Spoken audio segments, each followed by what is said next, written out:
गुड़गांव में पहली मर्तबा सन 47 के बाद से ऐसा देखने में आया और इतना बड़ा हादसा और वाक़या पेश आया जिसका तसव्वुर भी नहीं किया जा सकता। और अंजाम देने वाले कुछ इस तरह से हैं कि बाइकों पर आते हैं और आकर के छेड़खानी करके, आग लगा के, दुकानें तोड़ के, लूटमार करके चले जाते हैं। सिर्फ एक इसी हफ्ते का मसला था क्योंकि हालात अभी अभी ताज़ा रुनुमा हुए हादसात वाले, तो इस वजह से सिर्फ एक हफ्ते की बात थी आज के लिए। आइंदा जुमे को अल्लाह ने चाहा तो जैसे नमाज होती आई है, बाहर जो प्रशासन की दी गई जगह हो, चाहे मस्जिदें हों, तमाम जगह पर नमाज बदस्तूर ऐसे ही जारी हो जाएगी। डर का माहौल सबके अंदर था और गए भी सारे लोग हैं। उसका असर आप कंपनियों से, स्कूल में जाने वाले बच्चों से और जगहों से, आप बाज़ारों से लगा सकते हैं। जब इन्होंने देखा कि हम यहाँ अपने मंसूबे में बहुत बुरी तरह धाराशायी हो गए हैं, तो इन्होंने ये बुज़दिलाना हरकत के लिए इन्होंने गुड़गांव को चुना। तरह नूह को छावनी में तब्दील किया गया है और जिस तरह वहाँ कौमी मीडिया डायरेक्शन के साथ वहाँ पड़ा हुआ है, उसकी ज़रूरत गुड़गांव में है, उसकी ज़रूरत पलवल में है, उसकी ज़रूरत होडल में है।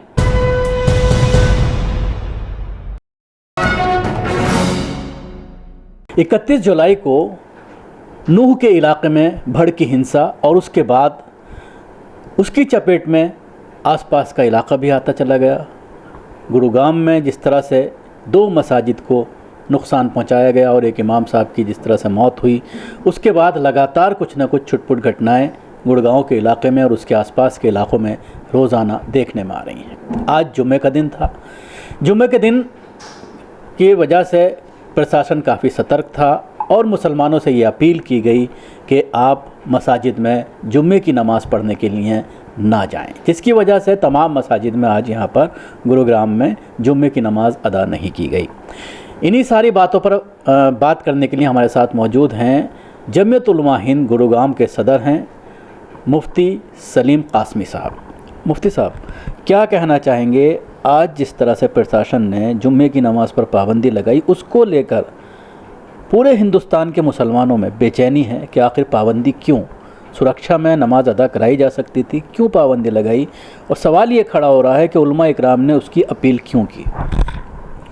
जुमे की नमाज़ के ताल्लुक़ से असल में जो एक बड़ा हादसा हुआ सेक्टर 57 की मस्जिद में, और वहाँ एक इमाम साहब को शहीद कर दिया गया, मस्जिद में भी आग लगा दी गई, और उसके बाद जो है गुड़गांव में जगह जगह जैसा कि आपने ही बताया वारदातें अंजाम दी गई। और अब की बार जो गुड़गांव में पहली मर्तबा सन 47 के बाद से ऐसा देखने में आया और इतना बड़ा हादसा और वाक़या पेश आया जिसका तसव्वुर भी नहीं किया जा सकता। और अंजाम देने वाले कुछ इस तरह से हैं कि बाइकों पर आते हैं और आकर के छेड़खानी करके, आग लगा के, दुकानें तोड़ के, लूटमार करके चले जाते हैं। वो पहचान में भी नहीं आते, पुलिस जल्दी पहुंच भी नहीं पाती। वैसे तो पुलिस तैनात है पूरे शहर के अंदर। इन हालात को देखते हुए प्रशासन का मंशा ये था कि कुछ ऐसी अफवाहें भी थीं, खबर भी आ रही थी कि ये लोग हमला करना चाहते हैं मस्जिदों पर भीड़ के अंदर जुमे पर। और जुमा जैसा कि मस्जिद गुड़गांव में बहुत मुख्तसर सी हैं, 13 मस्जिदें हैं कुल शहर के अंदर, और खुली जगहों पर भी नमाज होती है, जो अभी हाल फिलहाल में जुमे का इशू बना करके काफ़ी हंगामा किया भी गया और उसको पूरी दुनिया ने देखा भी कि सड़कों पर जो नमाज हो रही थी पार्कों में और चौराहों पर, उसको लेकर काफ़ी बवाल हुआ। तो इन सब बातों को सामने रखते हुए प्रशासन ने ये थोड़ा नज़रिया अपना जाहिर किया कि अगर वहाँ पर भीड़ को ना इकट्ठा होने दिया जाए तो हालात को काफ़ी काबू में किया जा सकता है। तो देवीलाल कॉलोनी में सेक्टर 9 पुलिस चौकी की तरफ से कुछ पुलिस वाले पहुँचे और मेरे पास कॉल आई। एक जो वहाँ के ज़िम्मेदार हैं शाकिर भाई, उन्होंने बताया कि भाई पुलिस वाले आए हैं और वो कह रहे हैं कि मस्जिद में 4 से ज़्यादा आदमी नहीं होने चाहिए, क्योंकि मस्जिद में जहाँ वहाँ पर हमला हुआ है दूसरी मस्जिदों को भी ख़तरा हो सकता है। वैसे तो हम लोग मौजूद हैं। तो जब मेरे पास फ़ोन आया, मैंने मालूम किया तो कुछ ऐसी ही मंशा थी और ये कहा गया कि भाई आप इस बात को अगर आम कर दें तो हमारी मदद हो जाएगी। तो मैंने लोगों से अपील की कि भाई जितना हो सके मस्जिद में ना जाएं, अपने घरों पर नमाज़ अदा करें, बल्कि मस्जिद में ना जाएं। और मस्जिद के पास अमला रहता ही है, मस्जिद में भी लोग रहते हैं, वो नमाज़ अदा कर लेंगे। ऐसा ही हुआ भी कि आज जो मस्जिद के अंदर अमला था, आसपास के लोग थे, उन लोगों ने खामोशी से नमाज़ अदा कर ली। राजीव चौक पर पहुंच गए, जामा मस्जिद में तो लोग पहुंचे नहीं क्योंकि पहले से बता दिया गया था। कुछ मस्जिदों में थोड़े बहुत लोगों ने जाके नमाज़ अदा कर ली। तो इस वजह से माहौल बहुत शांत रहा और प्रशासन ने भी इस बात को सराहा और काफ़ी अल्हम्दुलिल्लाह माहौल को देखा गया, कहीं कोई शरारत नहीं हो पाई। तो क्या ये सिर्फ इसी जुम्मे के लिए पाबंदी थी या आगे भी इस तरह की पाबंदी रह सकती है? जैसा कि आज थोड़ा सा हालात कुछ साजगार बने हैं, कुछ अच्छे हालात ठीक रहे हैं, तो आगे अगले जुम्मे की कोई प्लानिंग अभी तक बताई गई है? अगले जुम्मे के लिए पहले से बात हो गई थी, ये सिर्फ एक इसी हफ्ते का मसला था, क्योंकि हालात अभी अभी ताज़ा रुनुमा हुए हादसात वाले, तो इस वजह से सिर्फ एक हफ्ते की बात थी आज के लिए। आइंदा जुमे को अल्लाह ने चाहा तो जैसे नमाज होती आई है, बाहर जो प्रशासन की दी गई जगह हो, चाहे मस्जिदें हों, तमाम जगह पर नमाज बदस्तूर ऐसे ही जारी हो जाएगी इंशाअल्लाह। इसके अलावा एक ख़बर ये आ रही है और हमने भी कई जगह जा कर के देखा है कि पलायन सबसे ज़्यादा देखा जा रहा है। ये जिस तरह से बड़ी संख्या में लोग दूसरे राज्यों से आकर के, क्योंकि ये एक हब है, पढ़े लिखे लड़के लड़कियां भी, चाहे वो यहाँ दिल्ली की हों या उसके आसपास के राज्यों की हों, सब यहाँ पर आकर के स्टे किए हुए हैं, तो उनका पलायन बहुत ज़्यादा देखने में आया, ख़ास तौर से मज़दूर तबके का। तो क्या अब वो पलायन रुक गया है? कब तक वापसी की उम्मीद की जा सकती है? फ़िलहाल तो पलायन रुक गया है और वो आप बिल्कुल सही कह रहे हैं, बहुत ज़ोरों में वो जारी हो गया था, लोग जाने शुरू हो गए थे और उनका जाना भी जायज़ था, क्योंकि पहली मर्तबा इतना बड़ा हादसा हो जाना, और आप ख़ुद भी बता रहे हैं कि वो यहाँ बाहर से आ कर के लोग बसे हुए हैं। गुड़गांव एक ऐसी सिटी है कि यहाँ के मकामी लोग बहुत कम हैं। इसकी तरक्की का राज ही ये है कि पूरे दुनिया से लोग यहाँ पर बसते हैं और मुल्क के तो हर गोशे के लोग यहाँ पर मौजूद हैं, हर कोने के लोग यहाँ मौजूद हैं। अच्छा पढ़ा लिखा तबका भी है, मज़दूर तबका भी है, दरमियानी तबका भी है, पढ़ने वाले स्टूडेंट्स भी हैं, हॉस्पिटल्स होने की वजह से यहाँ डॉक्टर हजरात भी हैं, कंपनियाँ होने की वजह से यहाँ बड़े बड़े इंजीनियर प्रोफेसर हजरात भी हैं। तो डर का माहौल सबके अंदर था और गए भी सारे लोग हैं। उसका असर आप कंपनियों से, स्कूल में जाने वाले बच्चों से और जगहों से, आप बाज़ारों से लगा सकते हैं बासानी। लेकिन कल से जहां हालात नॉर्मल होने शुरू हुए, मेरी खुद काफ़ी लोगों से बात हुई है जो आने भी शुरू हो गए लोग, लेकिन अभी काफ़ी हद तक लोग बाहर हैं। तो क्या कहा जाएगा, प्रशासन पूरी तरह से फेर रहा है? क्योंकि जो पूरा मामला हुआ था वो नूह के इलाके में हुआ था, लेकिन उसके बाद आसपास के इलाकों की पुलिस को भी सतर्क रहना चाहिए था। इतना बड़ा इंसिडेंट हो जाता है, पुलिस मौजूद थी, मस्जिद को आग के हवाले कर दिया जाता है, गोली चलाई जाती है, इमाम साहब को शहीद कर दिया जाता है, और जो 2 लोग हैं अब उनकी क्या स्थिति है जो हॉस्पिटलाइज हैं? देखें, इस ताल्लुक़ से हमारी पुलिस ऑफ कमिश्नर जो गुड़गांव में हैं उनसे बात हुई थी काफ़ी तफसीली, और गुड़गांव के हादसे को लेकर जब हमने बात रखी तो उन्होंने ये बताया कि मेवात में जो ये घटना हुई उसके बाद मेवात के हालात को काबू में करने के लिए हम लोगों ने फ़ोर्स पूरी वहाँ भेज दी थी, जिसकी वजह से यहाँ हमारे पास फ़ोर्स ना होने की वजह से ये हादसा हो गया। अब गुड़गांव में कहीं कुछ नहीं होगा क्योंकि अब हमारी फ़ोर्स हमारे पास है। तो जैसा उन्होंने कहा वैसा देखने में भी आया। उसके बाद से कोई ऐसा बड़ा हादसा हुआ नहीं है। और जो लोग वहाँ पर ज़ख्मी हुए हैं तो इमाम साहब तो रात में ही शहीद हो गए थे, बाकी एक खुर्शीद भाई हैं जो मस्जिद ही के मुलाजिम हैं, वो अभी भी एडमिट हैं।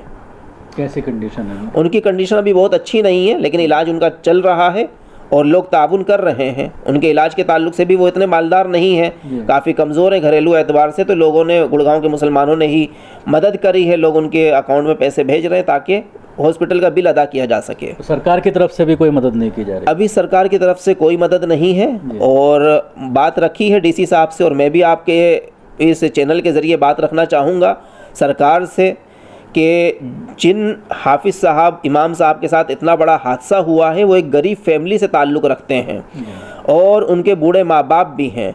तो सरकार को चाहिए कि उस फैमिली की कुछ मदद की जाए और उस फैमिली के किसी आदमी को एक सरकारी नौकरी दी जाए ताकि उनके साथ कुछ तो इंसाफ हो सके।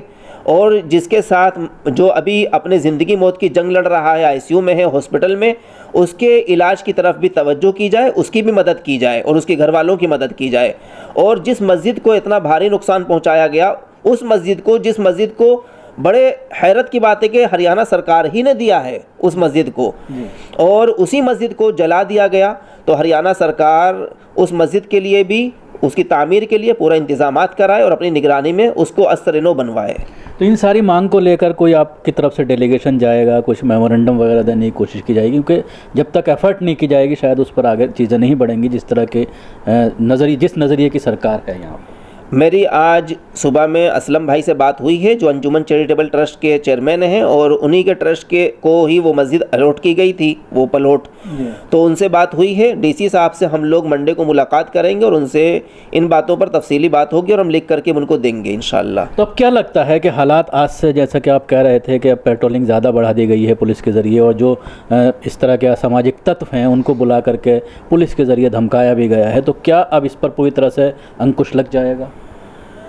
देखें, असल में वो दो चार नहीं है, और पुलिस वालों से जैसे हमारी मुस्तकिल बातें चल रही हैं, बहुत सारे लड़के इस वक्त हैं और जो नए चेहरे हैं, जो पुराने लड़के थे जो नमाज के दौरान और दूसरे वारदात के दौरान रुनुमा होते थे, उनको तो बाकायदा अच्छी तरह से टाइट करके समझा दिया गया है, जिन्होंने ये भी कह दिया कि हम इसमें नहीं हैं। नए चेहरे हैं और उनमें से भी कुछ लोगों को जो वीडियोज़ वगैरह में कहीं कहीं वो दिखे हैं, तो उनको बुला करके भी सख्ती से उनको समझाया गया है, जिसकी वजह से हालात काबू में हैं। लेकिन अभी पूरी तरह से सारे लड़के पकड़ में नहीं आए हैं, तो हम ये नहीं कह सकते कि पूरा इत्मीनान हो गया। अभी पूरा इत्मीनान नहीं है। क्या लगता है कि बाहर के लोग आए हुए हैं, इलाके के लोग नहीं है? जैसा कि आप कह रहे हैं कि यहाँ जो चेहरे आमतौर पर दिखाई देते थे, जो खुले में नमाज होती थी उस पर हंगामा करने पहुँचते थे, जो हिंदूवादी संगठन के, उस तरह के चेहरे नहीं हैं, नए चेहरे नज़र आ रहे हैं। देखें, इसमें तो बाहर के भी हो सकते हैं, लेकिन लोकल के भी चेहरे मौजूद हैं, क्योंकि जब एक बुराई को बार बार अंजाम दिया जाता है तो कुछ लोग उस खराबी में शामिल हो जाते हैं। कुछ हमारे शहर के लड़के मैं समझता हूं कि इस खराबी में शामिल हो गए हैं। हम दुआ भी करते हैं कि वो इस खराबी से जल्दी बाहर आ जाएं और अल्लाह उनको सही समझ दे दे। इमाम साहब की शहादत के मामले में, या मस्जिद पर, 2 मस्जिदों पर जो हमला किया गया, उसमें कितनी गिरफ्तारियाँ हुई हैं और उसको कितना आप उससे कार्रवाई से पुलिस की सेटिस्फाइड? उनकी शहादत के अगले दिन ही जो कमिश्नर पुलिस साहिबा से हमारी मुलाकात हुई, उन्होंने बताया कि हमने रात ही 5 लोगों को अरेस्ट कर लिया था, और हमने ये भी कहा कि क्या शक के बिना पर है? कहने लगे नहीं, पूरी तहकीक के बिना पर उनको अरेस्ट किया गया है और वही लोग मर्डर करने वाले हैं। तो अगर इस तरह से जो यहाँ उनको अरेस्ट किया गया फौरी तौर पर, तो अल्हम्दुलिल्लाह ऐसे ही अगर पुलिस पूरी चौकन्नी रही तो वारदात जल्दी नहीं आपकी तरफ से, जमीयत की तरफ से उस मामले में कानूनी कार्रवाई ज़रूर होनी चाहिए, क्योंकि जब इस तरह की हम चीज़ें चलाते हैं अपने चैनल पर तो कई जगह से फ़ोन आते हैं, आज भी कई लोगों के फ़ोन आ रहे हैं कि जमीयत का डेलीगेशन टहल तो रहा है, लेकिन जो बेगुनाह लड़कों को गिरफ़्तार किया जा रहा है उनकी किस तरह से मदद हो, गिरफ़्तारियाँ ना हो, उसको लेकर क्या एफ़र्ट की जा रही है जमीयत की तरफ से। ऐसे ही इमाम साहब का जो शहादत का मामला है, जैसा कि आप कह रहे हैं 5 लोग गिरफ्तार हुए हैं, तो सबसे बड़ी बात ये आती है इस तरह के केसेस में कौन कौन सी धाराएं लगाई गई हैं। क्या ऐसी धाराएं तो नहीं लगा दी गई हैं कि कोर्ट से उनकी ज़मानत हो जाए? लिंचिंग के मामले में जिस तरह से हम देखते हैं, पहलू खान के मामले में जिस तरह से हुआ, तमाम केसेस में ये देखने में आता है कि लोअर कोर्ट से ही आरोपी छूट जाते हैं। देखें, जमीयत की तरफ से अगले दिन ही, जिस दिन हमने कमिश्नर साहिबा से मुलाकात की, मौलाना महमूद साहब के मंशा के मुताबिक यहाँ पूरे मौलाना हकीमुद्दीन साहब जनरल सेक्रेटरी साहब के साथ पूरा वफ्द आया था, जिसमें और भी लोग मौजूद थे और मैं भी साथ रहा पूरा दिन। और हाफिज़ साद साहब का जो पोस्टमार्टम भी हुआ, वहाँ पर भी हम लोग मौजूद थे और बाकायदा उनके लिए एक एम्बुलेंस करा के और रास्ते के लिए भी कुछ इंतज़ामात करा के हमने उनको रवाना किया यहाँ से, पूरे जमीयत वालों ने।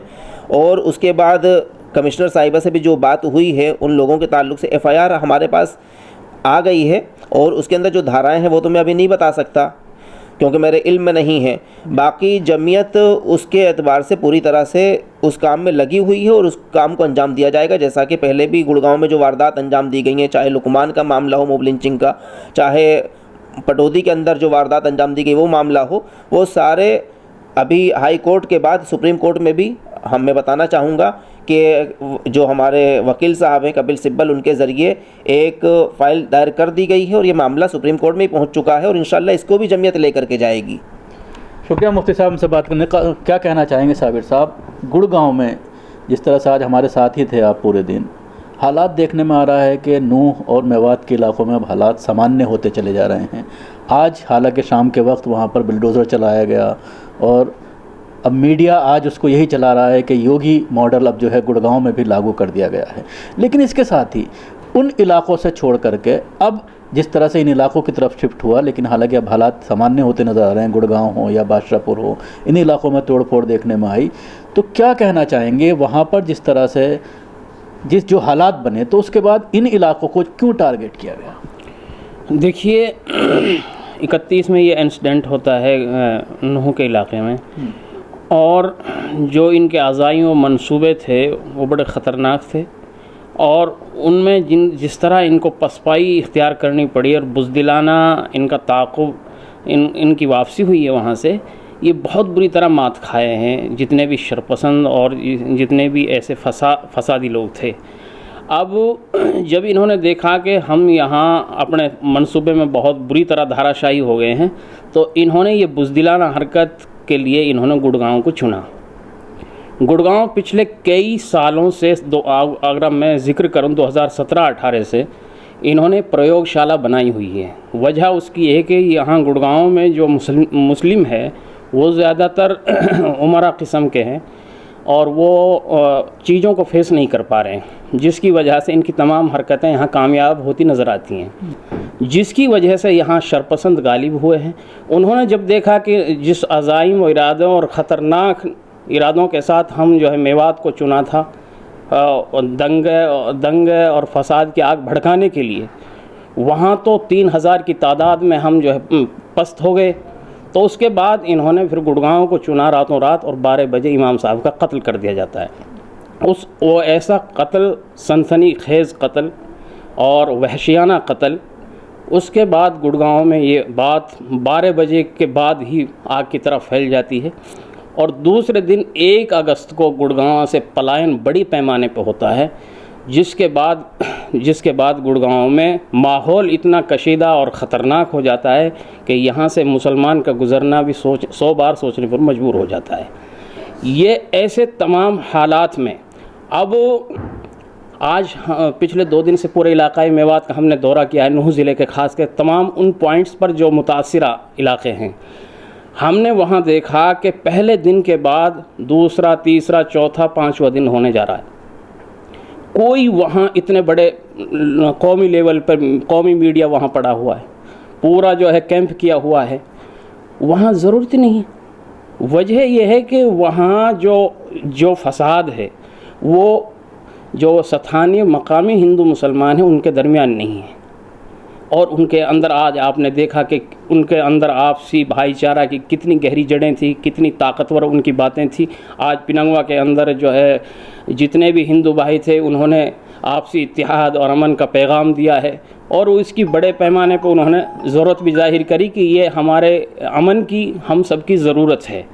अब ऐसे हालात में नूह को अभी तक भी कौमी मीडिया ऐसा खौफनाक तरीके से पेश कर रहा है कि जैसे नूह के अंदर ना जाने क्या हो रहा है, जबकि इस ज़रूरत जो जिस तरह नूह को छावनी में तब्दील किया गया है और जिस तरह वहाँ कौमी मीडिया डायरेक्शन के साथ वहाँ पड़ा हुआ है, उसकी ज़रूरत गुड़गांव में है, उसकी ज़रूरत पलवल में है, उसकी ज़रूरत होडल में है, जो अभी भी इफ़ेक्टेड है, मुतासिरा हैं, और रोज़ाना चुटपुट खबरें आ रही हैं। और इन तमाम जगहों पे जिनका मैंने नाम लिया, गुड़गांव के पलवल के अंदर 2 मस्जिदें आगजनी की गई हैं, 3 मस्जिदें होडल के अंदर आगजनी हुई है, और 2 मस्जिदें कल की रात तावड़ू में आगजनी की कोशिश की गई है, और गुड़गांव में 2 पर जो है हमले की खबरें हैं। ये वो तमाम फोर्स, पुलिस, जितनी भी कंपनियाँ हैं, ज़रूरत है इन इलाक़ों में जहाँ अक़लियत मुसलमान अक़लियत में है और उन पर हमले के बहुत ज़्यादा चांस हो रहे हैं और मुसलसल हो रहे हैं, खबरें आ रही हैं, ना कि ज़रूरत है वहाँ मेवात के अंदर। शुक्रिया, बहुत अच्छी बात कही है। जिस तरह से इनका ये कहना है कि जहाँ ज़रूरत है फोर्स की, जहाँ ज़रूरत है मीडिया को कवरेज करने की, जहाँ पर मुसलमान अक़लियत में हैं, जहाँ पर लगातार हमले हो रहे हैं, वहाँ पर तो ना मीडिया है और ना ही इस तरह की फ़ोर्स मौजूद है कि उसको पूरी तरह से कंट्रोल किया जा सके। तो ज़रूरत इस बात की है कि ऐसे इलाक़ों में जो है सतर्कता बढ़ाई जाए और बढ़ती जाए, ताकि जो अक़लियत हैं वो अपने आप को सुरक्षित महसूस कर पाएँ। गुरुग्राम से कैमरा पर्सन फैजी के साथ न्यूज़ मैक्स के लिए शकील अहमद।